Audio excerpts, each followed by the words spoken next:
आत्मीय भाइयों एवं बहनों, आपको जीवन मुक्ति का वास्तविक आनंद कैसे मिले? पुस्तक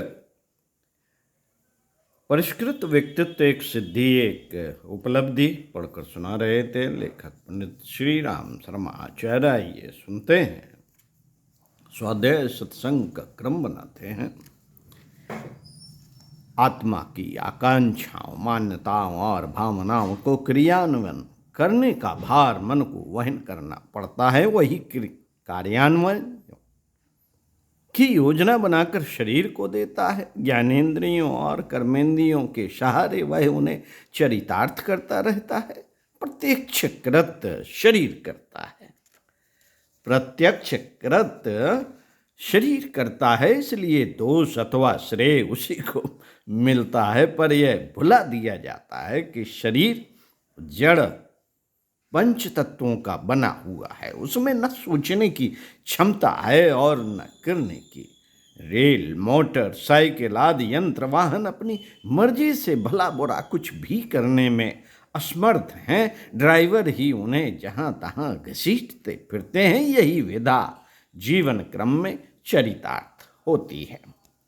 आत्मा का परिधान अंतःकरण है, उससे चेतना प्रभावित होती है। समर्थ एवं परिष्कृत आत्माएं साधना द्वारा मन, बुद्धि, चित्त, अहंकार को उत्कृष्टता के ढांचे में ढाल लेती हैं। फलतः व्यक्तित्व परिष्कृत स्तर का बनता है और मनुष्य कलेवर में देवत्व की आभा झलकती है। इसके विपरीत यदि तमोगुणी असुरता अंतराल की गहराई तक चली जाए तो प्रवृत्ति एवं आकांक्षा अनुपयुक्त कार्यों में रस लेती है और फिर तदनुरूप प्रवृत्तियों का प्रवाह बहने लगता है। साथियों, आंतरिक दुष्प्रवृत्तियों में वासना, तृष्णा और अहंता का असामान्य उद्दत हो उठना अनेकानेक दोष दुर्गुणों का सृजन करता है। यही प्रमुख मनोविकार है। यही प्रमुख मनोविकार है। साथियों, क्रियाओं में यही उभरते देखा जाता है। यही उभरते दिखते हैं, किंतु वस्तुतः उनका स्वतंत्र अस्तित्व नहीं है। उपरोक्त तीन दुष्प्रवृत्तियों का फलितार्थ ही उसे समझा जाना चाहिए। वासना और तृष्णा जन विकृतियों की चर्चा तो प्रायः की जाती है, किंतु मूलतः अहंता पर विचार किया जाना चाहिए। यह अहंकार का दूसरा नाम है। व्यक्ति अपने आप को दूसरों की निगाहों में वरिष्ठ प्रदर्शित करना चाहता है और उसके लिए अनेक तरह के सरंजाम जुटाता है। यूं इसका सीधा, सरल और सौम्य मार्ग है कि साधारण लोग गुण, कर्म, स्वभाव की दृष्टि से हे जीवन जीते हैं। षट रिपुओं के चुंगन में बुरी तरह फंसे होते हैं। फलतः चिंतन और चरित्र की दृष्टि से उनकी स्थिति नर पशु, नर पामर या नर पिशाच जैसी होती है। इन दुष्प्रवृत्तियों के क्षेत्र में कौन अग्रणी रहा, इसी की प्रतिस्पर्धा उनमें चलती रहती है। इसी हे स्तर की सफलताओं को अपनी चतुरता, कुशलता एवं सफलता के नाम से दिखाते बखानते रहते हैं। औसत आदमी की अहंता इसी रूप में प्रकट होती है। दुष्ट दुराचारी अपने अनीत कृत्यों को गौरव गरिमा में सम्मिलित करते हैं और छल प्रपंच की अनीत और आक्रमण की घटनाओं को अपनी विशिष्टता के रूप में देखते और दिखाते हैं। यदि इस कुपंथ को उलटकर सज्जनोचित शालीनता अपनाई जा सके तो ही वह वास्तविक प्रशंसा और प्रतिष्ठा का आधार बन जाती है। उतने भर से आत्म प्रतिष्ठा, आत्म गौरव और आत्मोत्कर्ष की स्थिति बन जाती है। लोगों का यह मिथ्या भ्रम है कि ओछे हथकंडे अपनाकर एन केन प्रकारेण अपनी महिमा का विज्ञापन किया जा सकता है। इस आधार पर प्रशंसा करने वाले दूसरे ही क्षण मुंह फेरने और निंदा करने में भी नहीं चूकते। सामने वाले की चापलूसी पर्दा हटते ही यथार्थता बखानने लगती है। फैशन, सज धज, अमीरों जैसी ठाट पाट, किसी दुर्बल पर आक्रमण, किसी सज्जन को ठगना, घर में विपुल संपदा जमा करना, चाटकारों का मुंह मीठा करके अपनी प्रशंसा सुनना आदि करतूतें उद्दत अहिंसा वाले लोग करते रहते हैं और उसी में अपना ढेरों समय, श्रम, धन तथा चिंतन गंवाते फिरते हैं। मित्रों, इस आधार पर जो प्रदर्शनात्मक प्रपंच खड़ा किया गया था वह क्षणिक और अवास्तविक विडंबना खड़ा करने के अतिरिक्त और किसी अन्य काम में नहीं आता। साथियों, श्रृंगारिक वेश विन्यास बनाने वाले, कीमती वस्त्र आभूषणों से लदने और तेल फुलेल से महकने वाले लड़की और लड़के सोचते हैं कि वे जिस राह भी निकलेंगे उधर ही दर्शक उनकी कलाकारिता, सुंदरता एवं संपन्नता को सराहेंगे। पर होता उससे ठीक उल्टा है। उनके चरित्र पर उंगली उठती है। दुराचार का आमंत्रण देते फिरने वाला माना जाता है। फिजूल खर्च को अदूरदर्शी एवं बाल बुद्धि पचकाना माना जाता है। श्रृंगारता हर किसी पर यही छाप छोड़ती है। भले ही किसी अनुचित लाभ के लिए कोई मुंह सामने कुछ प्रशंसा के शब्द कह दे, सादगी का सघन संबंध उच्च विचारों से है। गांधी, ईसा, बुद्ध जैसों के परिधान सस्ते और स्वल्प थे। ऋषि और महापुरुष भी अपनी सज्जा औसत देशवासियों से अधिक महंगी नहीं होने देते थे। यह शालीनता के परिधान है। यह शालीनता के परिधान है। इस प्रकार के आच्छादन से किसी की प्रतिष्ठा घटती नहीं वरन बढ़ती ही है।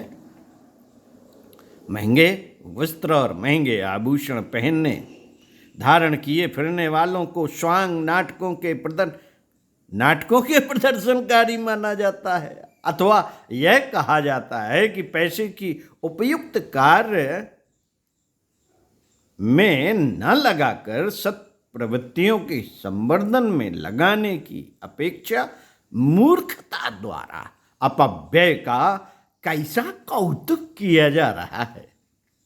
अहंता का सबसे घटिया प्रदर्शन। मित्रों, अहंता का सबसे घटिया प्रदर्शन साज सज्जा की श्रृंगारिता के रूप में ही होता देखा जाता है। साथियों, समाज में फैली हुई बुराइयों में अपनी बुराइयों को बढ़ चढ़ कर सिद्ध करने पर उस स्तर के लोग प्रशंसा करेंगे ही। जेल में बंद अपराधियों में जो अपनी करतूतों का अधिक दिलचस्प और भयानक विवरण सुनाते हैं, उनकी बात सुनकर दूसरे लोग अवाक तो रह जाते हैं, पर कभी अवसर पड़ने पर उनका साथ देने के लिए भूल कर भी तैयार नहीं होते। सोचते हैं कि ऐसे लोग किसी की भी हजामत बना सकते हैं। उनका कोई सगा संबंधी नहीं होता। वे जिसके साथ मित्रता जोड़ते हैं पहले उसी को हलाल करते हैं। कसाईयों को देखा है ना, जानवरों को पालते हैं, खिलाते हैं, पिलाते हैं और उन्हीं को हलाल करते हैं। साथियों, दुष्कर्मों में दिखाई गई धूर्तता या निष्ठुरता किसी के लिए गौरव या प्रतिष्ठा की बात नहीं हो सकती। ऐसे लोगों पर दसों दिशाओं से घृणा और वर्दसना बरसती है। रंडी भर हुए आपस में मीठी बातें करते हैं और आदान प्रदान भी, पर दोनों में से कोई किसी का मित्र नहीं होता। मौका पड़ने पर उन्हें मुंह मोड़ने में ही नहीं, घात मारने में भी देर नहीं लगती। दुर्जनों का संसार भर में कोई प्रशंसक होता है और न सहयोगी। दुर्जनों का संसार भर में न कोई प्रशंसक होता है और न सहयोगी। सज्जनता अपनाने वालों की मुंह आगे प्रशंसा भले ही ना हो, भीतर से हर व्यक्ति उनके लिए श्रद्धा रखता है और सहयोग की भावना भी। यह किसी प्रकार कम महत्व की उपलब्धियां नहीं है। महापुरुष सामान्य स्थिति से ऊंचा उठकर महान पद और प्रतिष्ठा प्राप्त करते हैं। इसमें सज्जनता के आधार पर उपलब्ध हुआ सम्मान और सहयोग ही प्रधान कारण होता है। अपने मुंह मियाँ मिट्टू बनने सेखी बघारने वाले को आत्मश्लाघाग्रस्त मनोरोगी माना जाता है। सज्जनों का सुनिश्चित गुण है नम्रता और विनयशीलता। उनकी सादगी देखते ही बनती है। महामना मदन मोहन मालवीय जी को सरकार ने सर की उपाधि दे रखी थी। कलकत्ता विश्वविद्यालय ने उन्हें मानद डॉक्टरेट स्वीकार करने के लिए आमंत्रित किया था। पंडित महासभा ने उन्हें पंडित शिरोमणि की उपाधि दी थी। इन तीनों पदवियों को उन्होंने अस्वीकृत कर दिया और कहा, मेरे पिताजी पंडित की परंपरागत उपाधि दे गए हैं, उसका निर्वाह ही मुझे भारी प्रतीत होता है। फिर और उपाधियों में लदकर उन्हें वहन कर सकना मेरे लिए कैसे संभव हो सकेगा। मित्रों, यह नम्रता का उदाहरण है। नम्रता का उदाहरण है। इस कारण मालवीय जी की गरिमा घटी नहीं वरन बड़ी है। सूर तुलसी मीरा कबीर जैसे संत अपना परिचय सामान्य लोगों की पंक्ति में खड़ा होकर ही देते रहे हैं। यदि उन्होंने बड़प्पन की प्रशंसात्मक डींगे यहाँ की होती तो निश्चय रूप से वे विज्ञजनों की दृष्टि में गुजरे गिने गए होते। साथियों, मनुष्य के लिए यह क्या कम गौरव की बात है कि वह परमेश्वर का युवराज है। इस पदवी को सार्थक बनाने के लिए उसे अपना व्यक्तित्व और कर्तव्य ऐसा बनाना चाहिए जो उस गरिमा के अनुरूप हो। इसके लिए अपनी निजी पवित्रता और प्रखरता उच्च स्तर की विनिर्मित करनी चाहिए। निजी अभिलाषाओं को इतना कम करना चाहिए कि उसे अपरिग्रही ब्राह्मण कहा जा सके। ब्राह्मण को भगवान भी अपेक्षाकृत अधिक प्यार करते हैं और चारों वर्णों में उसकी श्रेष्ठता मानी गई। इसका एक ही कारण है, उसका निजी निर्वाह अत्यंत साधारण होता है और अभिमान इतना गलित होता है कि भीख मांगने में भी अवमानना अनुभव न करे। यह नम्रता की चरम सीमा है। जिस तरह फलों से लदे हुए वृक्ष की हर डाली नीचे झुक जाती है, आत्मगौरव की अनुभूति और लोक प्रतिष्ठा की प्राप्ति का एक ही मार्ग है पुण्य परोपकार में रसानुभूति और लोक सेवा में निरंतर प्रवृत्ति। जो इस मार्ग को अपनाते हैं वे हर घड़ी अपनी और दूसरों की दृष्टि में गौरव गरिमा से भरे पूरे माने जाते हैं।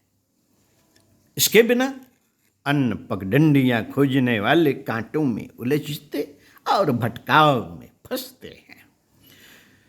साथियों, सूरज चंद्रमा निस्वार्थ भाव से प्रकाश वितरण के लिए निरंतर भ्रमण करते रहते हैं। बादलों के लिए एक ही काम है कि समुद्र से पानी लाना और सूखे भूखंडों में शीतलता एवं हरितमा उगाना। वृक्ष दूसरों के लिए फलते हैं, पवन दूसरों के लिए चलता है और अग्नि दूसरों के लिए चलती है। यह श्रेष्ठतम कर्तव्य ही उन्हें भरपूर सम्मान प्रदान करता है। इससे बढ़कर अहिंसा की पूर्ति और क्या हो सकती है। मनुष्य को भगवान के विश्व उद्यान का माली बनकर भेजा गया है, बना कर भेजा गया है। मनुष्य को भगवान के विश्व उद्यान का माली बनाकर भेजा गया है और दायित्व सौंपा गया है।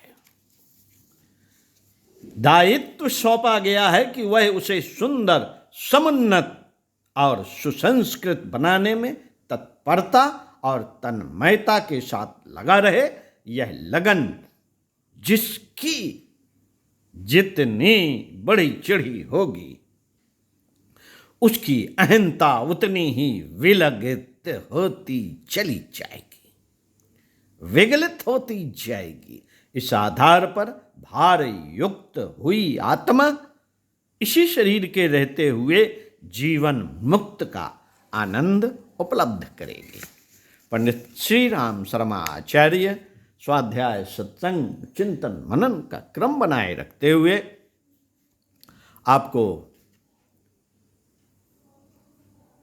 स्वाध्याय करा रहे हैं। स्वाध्याय एक चिकित्सा है, स्वाध्याय एक जीवन है जिसमें जीने लगा जाए तो परिष्कृत व्यक्तित्व विनिर्मित होता है और परिष्कृत व्यक्तित्व देवत्व का दूसरा स्वरूप है। तो हम बन क्या रहे हैं, असुर या देवता, इस पर जरूर चिंतन करते हुए हमें एक ही आदत बनानी चाहिए, स्वाध्याय। तो पढ़ते रहिए कुछ अच्छा और सुनते रहिए कुछ अच्छा।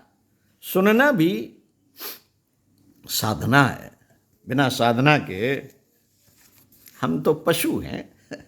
ओम शांति।